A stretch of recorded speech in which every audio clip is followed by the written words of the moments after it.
This is InvestTalk. Independent thinking, shared success. Justin Klein and Steve Peasley stand ready to take your finance and investment questions and share their unbiased answers. InvestTalk is made possible by KPP Financial, a registered investment advisor firm serving clients throughout the United States. The clarity for your path forward starts now. Here is KPP Chief Executive Officer, Financial Advisor, Justin Klein. Good afternoon, fellow investors, and welcome back to InvestTalk. This is our Tuesday, October 24th, 2023 edition. I'm Justin Klein, and I am here to help guide you towards the finish line. And that is your own version of financial freedom. Everyone's different. Everyone has a different starting place. Everyone's goals are different. Some people want to work well into their 70s. Others want to retire early. Ultimately, what financial freedom is about is making your own decisions, doing what you want to do as opposed to what you have to do. And even when you do reach that level, it's also about managing your money properly. So this is an endeavor that is never ending. You always have to learn about new strategies, new risks, and new opportunities. And all of this changes when you enter a new market regime, which we've been talking to you about for a while. So this is really all about helping prepare you for today as well as into the future in this new market regime. So I'm going to provide useful data, some unbiased perspective developed with over 20 years of investment experience. And we're going to talk about the market performance today. We're going to run down all the show topics, but right after we answer the first caller question now. Hi, this is Jackie from Wisconsin, and I'm calling about I as in igloo, YH. I just wanted to hear your opinion on this ETF and if it was a good buy point right now. I'll listen to your answer on the podcast. Thanks. Bye.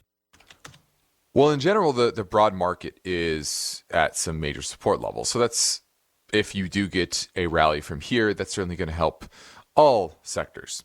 But healthcare in general is very low on the list of the sectors I want to be adding to in this environment. There's a few reasons for that. Now, one is higher cost of capital. And a big chunk of the healthcare space is simply biotech.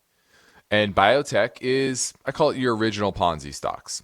Companies that sell the dream of the next great drug, the next great cure for cancer or whatever, and they use that dream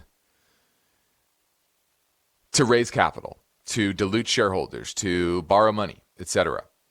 And that ultimately is a destroyer of capital for the vast majority of them.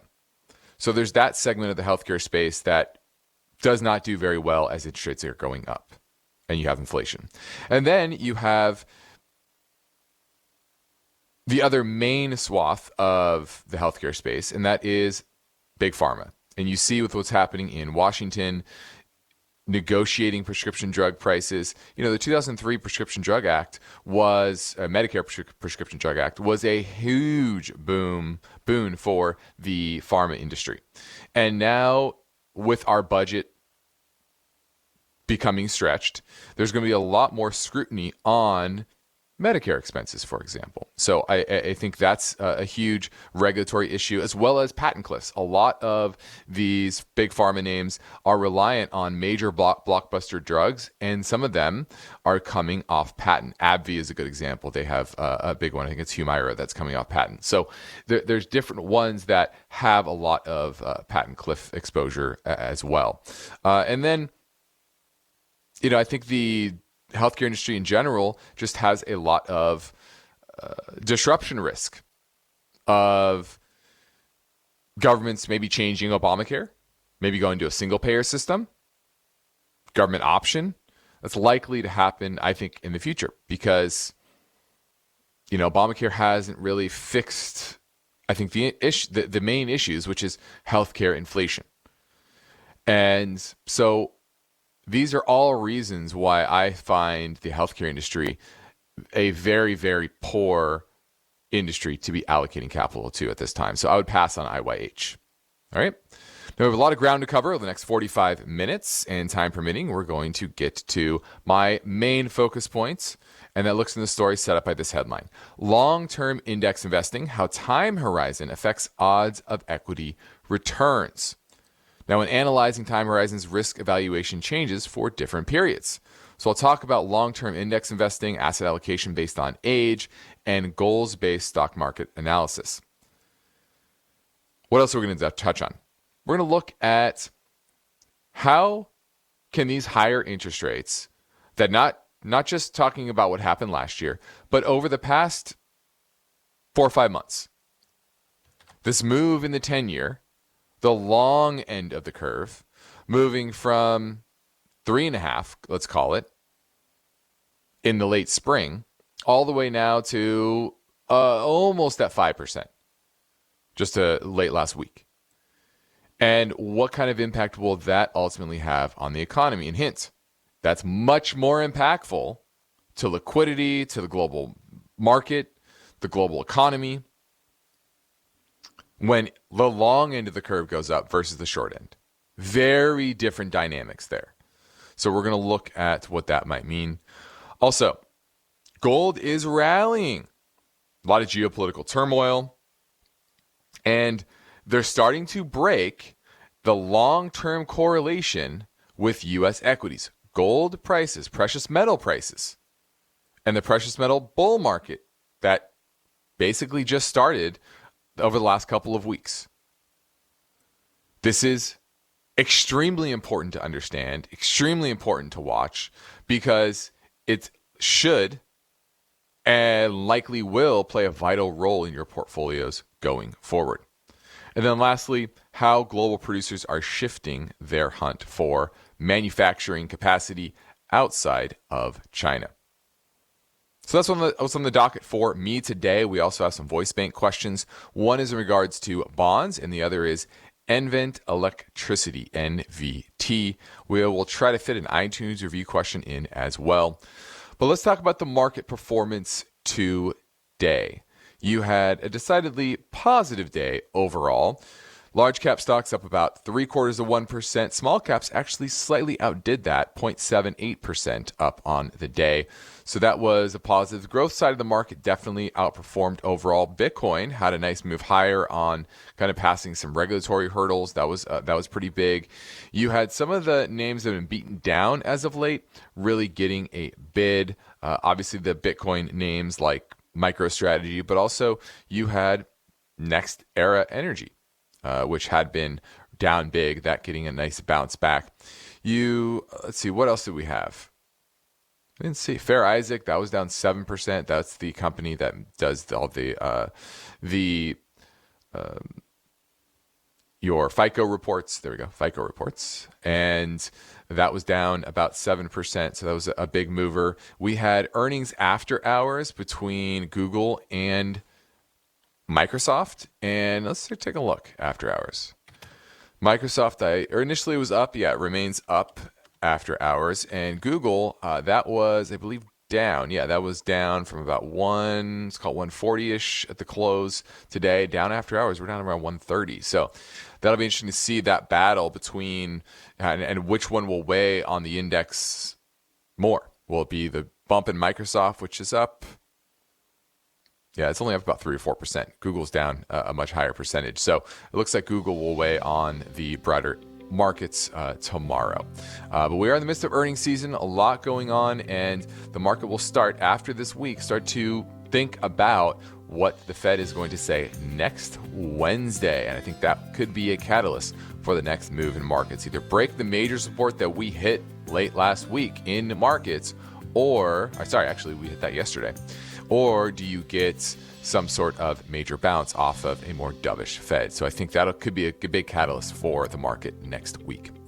All right. That's the start of our first segment. We're ready and willing to take your calls. So give us a call now at 888-99-CHART.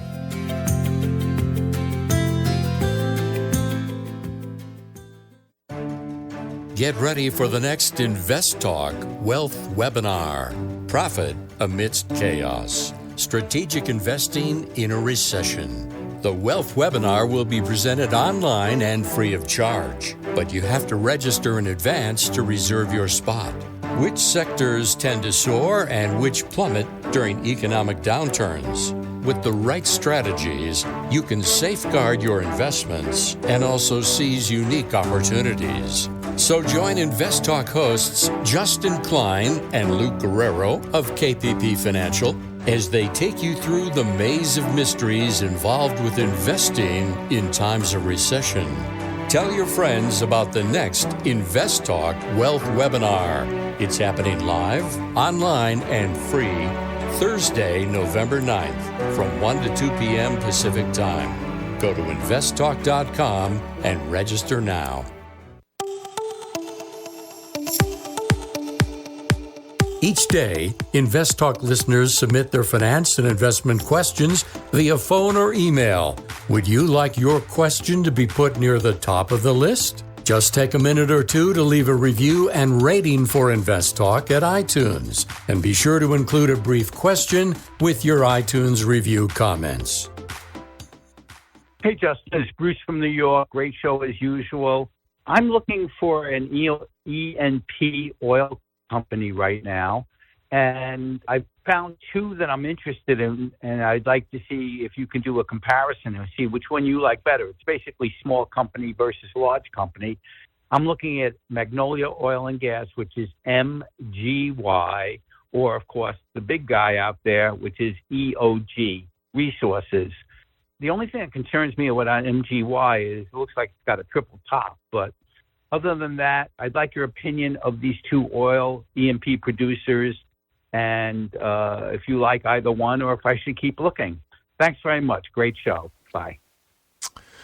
All right, looking at MGY, Magnolia Oil and Gas. This is about a $5 billion market cap, so certainly in that small-ish mid-cap space.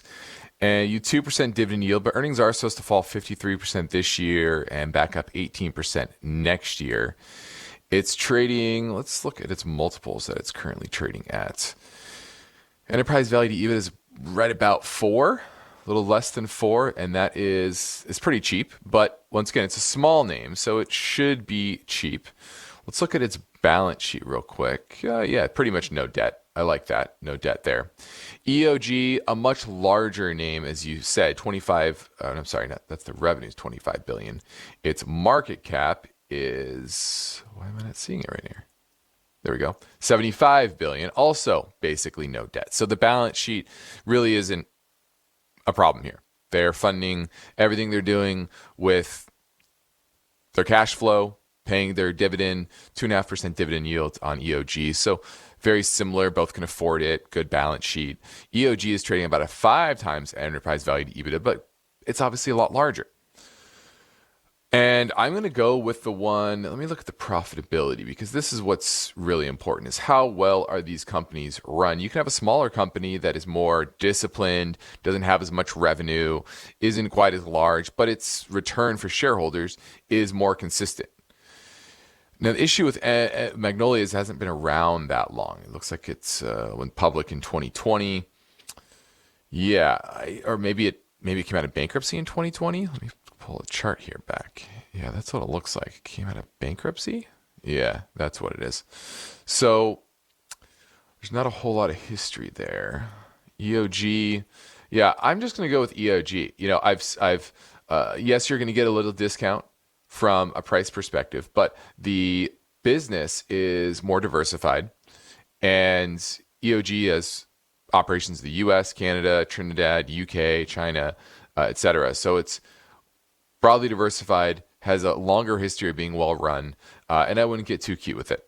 The relative strength is much better, 78 on EOG versus MGY's 73. So a little bit better there as well. So I like the chart better on EOG and the diversity of the business. So I'm going with EOG.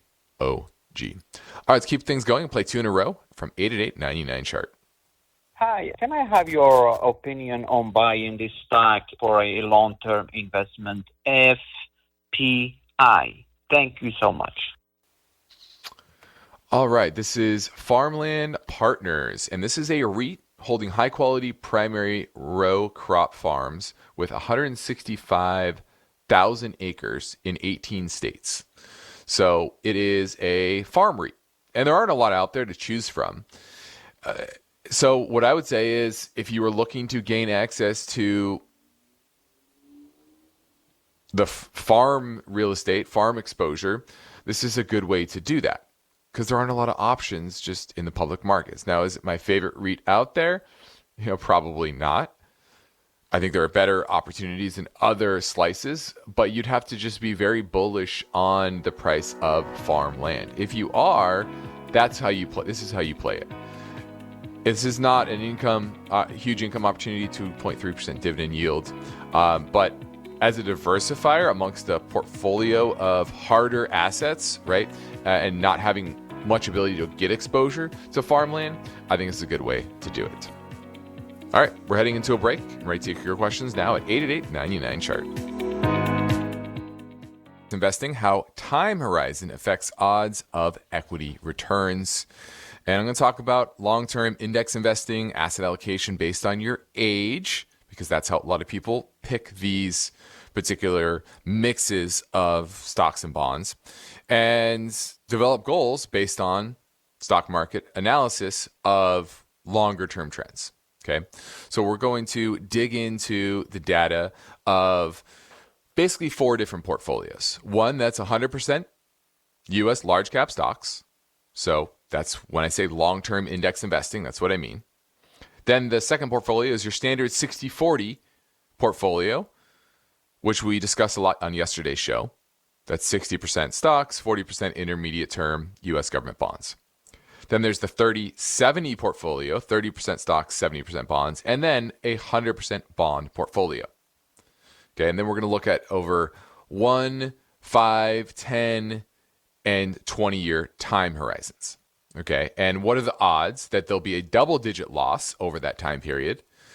And what are the odds that bringing more diversity in the portfolio besides just 100% bonds they'll come out ahead? Okay, those other 3 portfolios by including bonds in some degree, either partially or fully. Okay, now looking at the 1-year time horizon, and remember, all of these returns that I'm going to talk about are our real returns after inflation. Okay, backing out inflation. Okay, now over any 1-year period, you will see that stocks 17% of the time lose double digits. Okay, the 60-40 portfolio 9% of the time. The 30-70, 5% of the time, and the 100% bonds, only 3% of the time.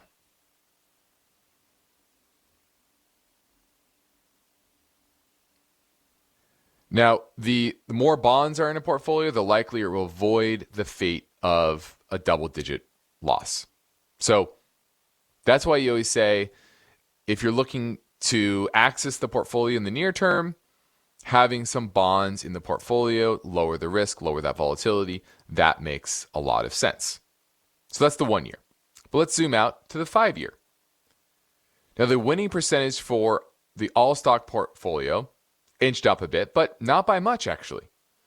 There is still a 16% chance you'll have a double-digit cumulative loss. So this is not annualized. This is cumulative over a 5-year period. So slightly better than the 1 year, but still about a 1 in 6 chance.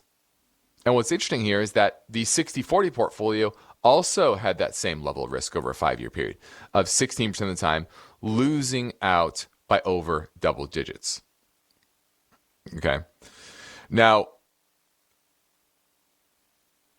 100% stock portfolio beat all of those portfolios in all the 5-year studies. Now, this goes back to 1929. I think it's 28, actually, is the start. 26. So, talking about nearly 100 years of data. And so, having that all stock portfolio over any 5-year period, about 75% of the time, that beats out all bonds. 73% of the time, it beats out the 30-70 portfolio, and 72% of the time, it beats out the 60-40 portfolio. Okay.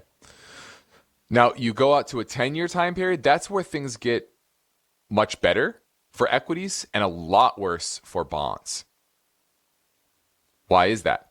because you start to get periods of inflation building. And that's really what happens with bonds, is that you can own bonds and you can have negative real returns, and you're not really feeling that too dramatically. Okay? Like last year, equities were down a lot and inflation was high. And so the real returns on equities was very, very low, very negative. Bonds, to some degree, but not nearly as obviously negative as equities. So over a 10-year period, only 10% of the time, the 100% stocks had a double-digit loss, only 10% of the time. But 17% of the time, 100% bonds had a double-digit loss in real terms over that 10-year period. Pretty crazy, right?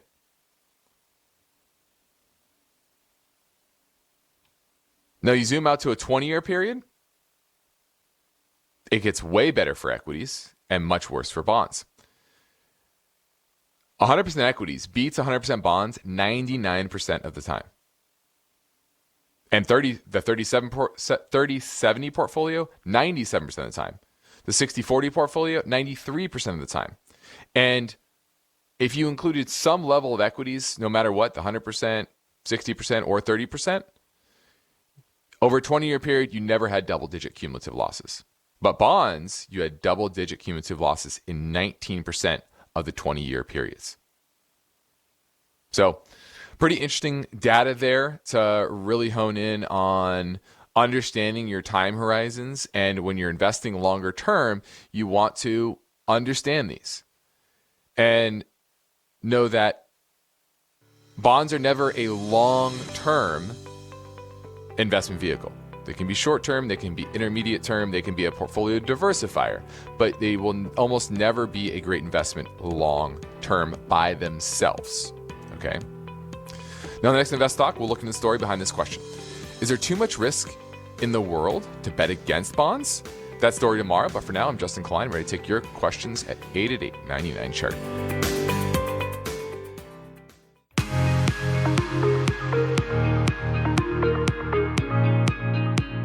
One of the most rewarding things I do each weekday is host the InvestTalk podcast. I truly enjoy helping investors, and I know that every question counts and every answer I provide will be unbiased. You, the caller, get to chart the course for each InvestTalk podcast.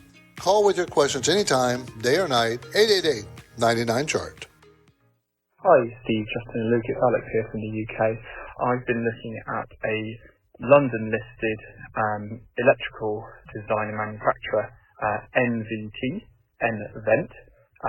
They do a lot of industrial stuff as well as data liquid cooling, which really interested me as a potential area of growth, as well as some residential stuff. So it seems like even with a potential recession or slow economic growth, it does have areas with manufacturing that could be increased. It's about $8 billion market cap, return on equity 16%, 10% quarterly revenue growth, seems to be buying back shares, debt seems to be about stable around the $1 billion mark, free cash flow of $420 million, and a 1.3% dividend. PE is about 18, which seems average for the last 5 or so years.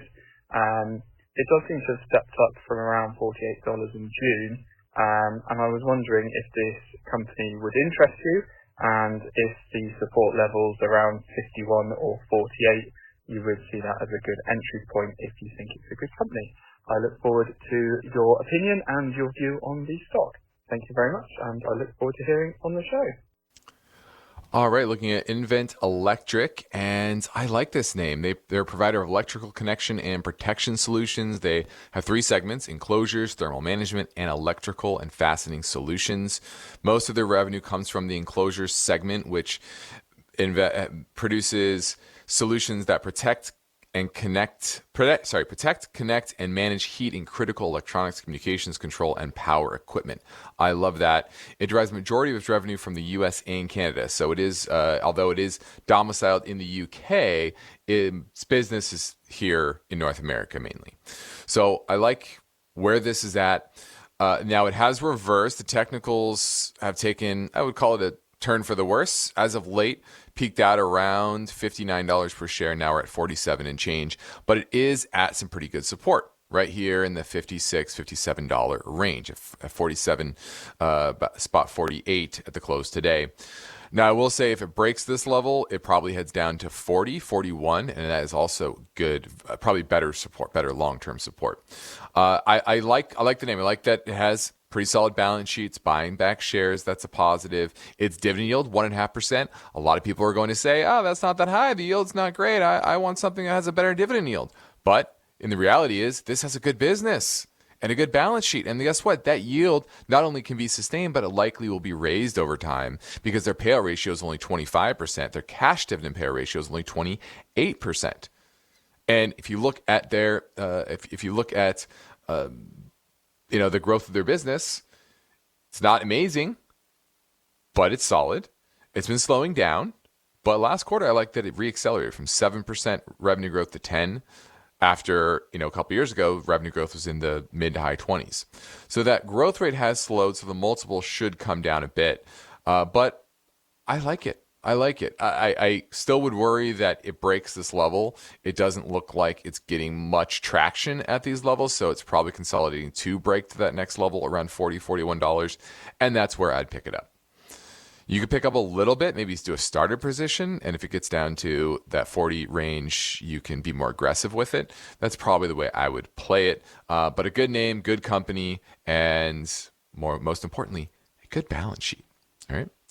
Now let's touch on gold. Gold prices have been up pretty nicely as of late, and it's really bucking the trend of higher real yields, which typically weighs on gold prices.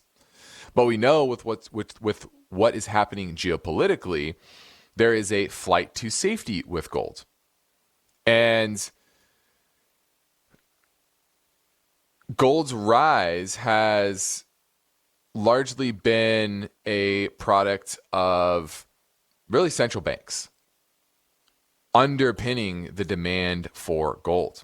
And if you look overseas in places like China, there's actually about a 6% premium for gold in China versus London, which is at record highs. And I think a big reason for this is twofold. The sanctions on Russia kind of showed that your ownership of treasuries is not sacrosanct. You have to abide by the U.S.'s rules, otherwise they can basically confiscate your assets. And you can argue whether that's a smart way to utilize your power as a government, or will it inhibit the ability for countries to invest in your debt, which has been obviously a big factor over the past 20 years. As debt has ballooned from, what did we go into the 21st century, around $3 trillion in debt. Now we're at $33 trillion. So it's going to be more important for foreign governments to be able to buy treasuries. And if they don't feel like they need to or want to be beholden to the politics of the United States, they're going to put their money elsewhere. And guess what is, since there's no, the dollar is kind of the clean, dirty shirt from a financial standpoint in the world. Gold is now a more steady alternative. In fact, if you look at the last 7 years, gold has a lower volatility than U.S. Treasuries. Pretty crazy, right? So this shift means that it's probably smart to have some allocation to gold in your portfolio, and probably not just 1%, probably not just 2%. This, in my mind, is a great portfolio diversifier, a great hedge against inflation. And if you're an aggressive investor, it probably should be a substantial portion, meaning double digits or more. Okay? And this The fact that gold prices are now bucking the trends of higher real yields should speak volumes to you. Is sending the message that this is a vital portfolio diversifier and inflation hedge going forward, especially now in this more volatile geopolitical environment. All right, let's go to Chris in Maine. Let's talk about gold. Yeah, hey, Justin. Thanks for taking my call. Perhaps this ticker symbol is a little ironic because I hear you talking about gold right now, and I can't listen live. But I was calling about Barrick Gold. I got a symbol or a position a while ago on a dip down to 20, and actually since then 20 seems to be its high. Every time it hits there, it goes back down to mid-teens. Yep. So I was wondering over the next year or two if you see any hope in this position, or if I should just get it while it's on a little bit of a uptick here. Yeah, I mean, gold's been going through a consolidation period, and so the gold miners are also doing the same. And yeah, this is GOLD, Barrick Gold. GOLD is the symbol. And we actually own this in some of our strategies. And we like this name. It's one of the better, one of the better miners historically, and they have their mines well diversified throughout the world, but in good jurisdictions that we really like. Obviously here in Canada and many friendly countries around the world. So I like Barrick Gold. We like Barrick Gold even at these levels after this recent rally. And the whole space is improving from a technical perspective in a rapid rate. And I think Barrick is one of those names that could be one of the best winners during this time if inflation, or if gold does break out above that 2,000 level, which I do think is fairly imminent. Oh, excellent. All right. Thank you very much for the advice. I appreciate it. Have a nice night. Thank you. Thanks for the call. Now, as regular listeners know, the InvestTalk voicemail never closes. You can call with your question any day or night at 888-99-CHART. Hi, Steve and Justin. This is Kevin from California. I had a question regarding reverse mortgages. I'm trying to get a feeling of what you think about. The reason why I ask is because my in-laws, they did a very poor job of managing their money and into retirement, and they still have a mortgage that they're barely paying. So we've been assisting them for a while now by paying into the mortgage, and now thinking about doing a reverse mortgage on it so that there's no more payments. What I want to do is make sure I don't lose any of that money that we've already put into the house, and trying to get a better idea of like what you think, because I've only heard negative about reverse mortgages at the end of the mortgage, when they pass away. But what kind of debt might be involved, and is there any way to salvage the house afterwards? There is some equity in there, so again, I just don't want to lose what I've already invested into it.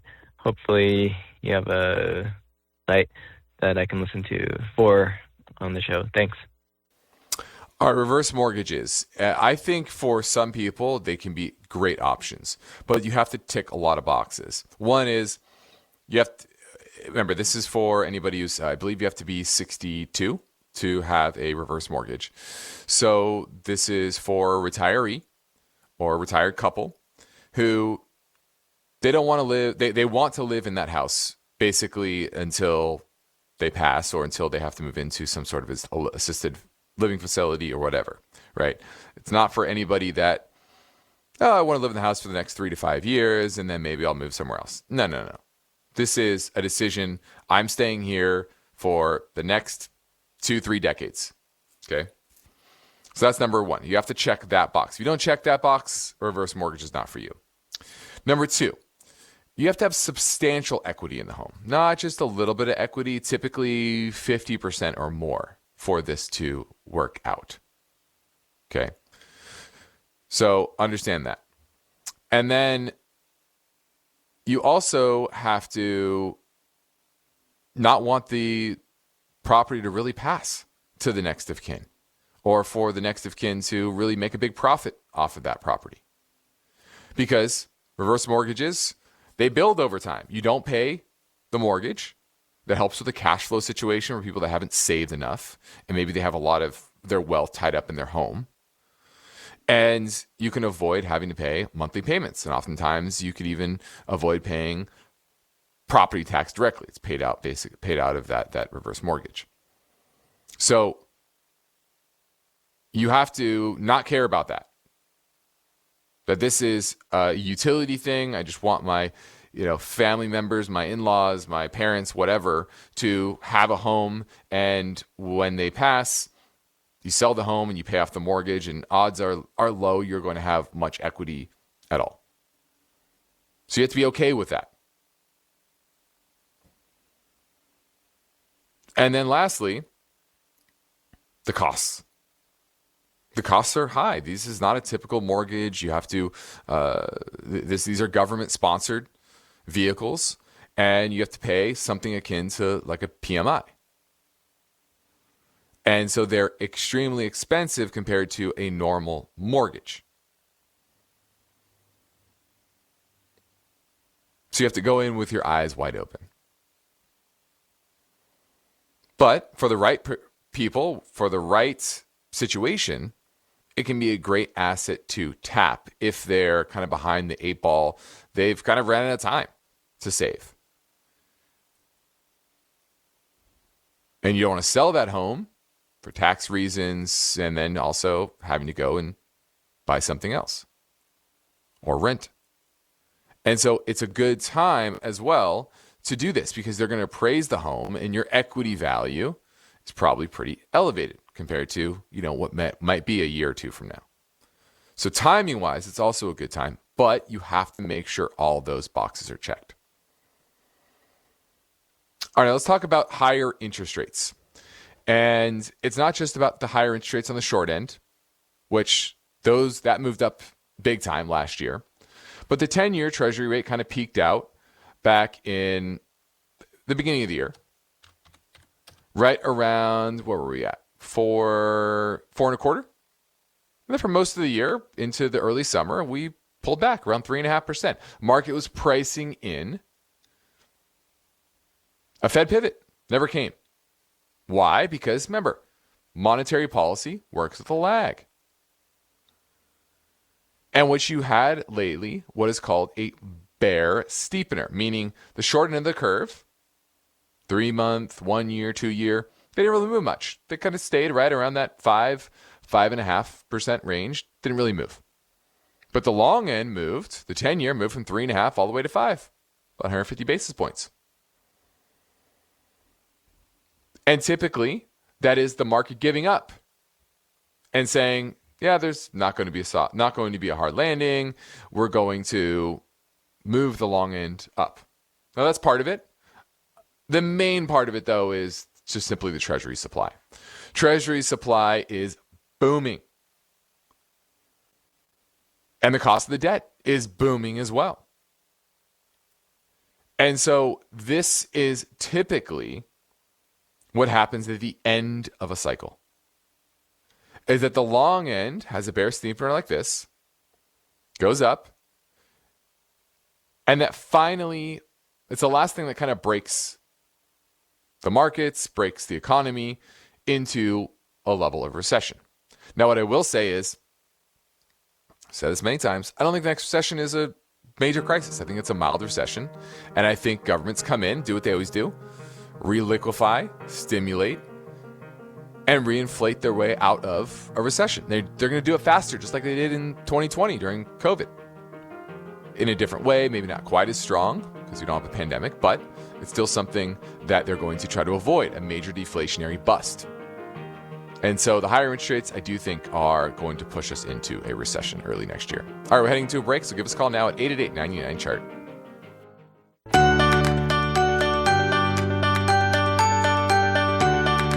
Justin Klein is here and ready to take your calls live. InvestTalk, 888-99-CHART. Hi, this is John from Florida. I appreciate you guys' show. You guys are wonderful. Just calling about COP, Charlie Oscar Papa. Just wondering what you guys thought about it over the next year, 5 years. And I was wondering what you guys think is a good price to pick it up at. Right now it's less than 3% of my portfolio. Looking to kind of work my way up to that 3% mark. trying to figure out what a good price you guys think would be to pick some more up at. Thank you, and enjoy the show. Look forward to hearing the answer on the podcast. All right, looking at Conoco Phillips, and we like Conoco Phillips. We actually own this for some of our managed accounts. It's pulled back over the past couple of days. Let's take a look here. It pulled back from about 127. Now we're at about 120 into some solid support here around 119.50 or so. Major support around 117. So we're getting into that zone where you'd want to pick it up. I wouldn't get too cute here. I would just pick it up and do it now. You've had a nice little pullback. It's a name that has good long-term track record, solid balance sheets, and a well-diversified set of assets that I think will do well in this era of higher commodity prices, higher energy prices more globally. And big name, $143 billion market cap. So I'm going to give a thumbs up on COP, and I wouldn't get too cute. I would just buy it here. All right. Thanks for the call. And let's talk a little bit about how companies are thinking about managing their supply chain CapEx spending, meaning, hey, we've been investing in production in China for many decades, but because of geopolitical tensions that are likely to escalate, or, well, likely is a relative term, but many don't want to tempt fate, right?